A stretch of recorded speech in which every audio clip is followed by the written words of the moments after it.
survivor ng martial law at survivor ng marami pang kahirapan.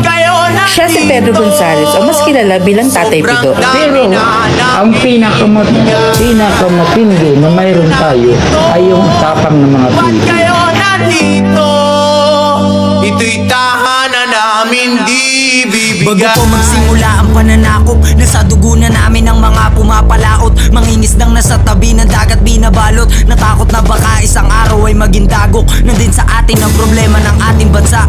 Walang kalaban-laban, may magagawa pa ba? Natural meron palagi pagka tayo'y Pilipino. Magsama-sama at samahan natin ang talino. Tagapagsalaysay, ako ng aking itay. Patuloy ipaglalaban, karapatang binigay. Kahit na nasa edad, patuloy pa rin gagabay para sa kapakanan ng bawat Pinoy na buhay. Una lagi sa lahat, patuloy tayo manalangin. Ipagdasal na di nila kunin kung ano sa atin. Kung darating man ang araw na kakailanganin, handa ka bang mamatay para lang sa bayan natin? Teritoryo namin to, ba't kayo nandito?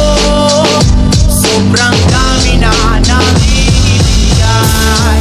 Teritoryo namin to, ba't kayo nandito?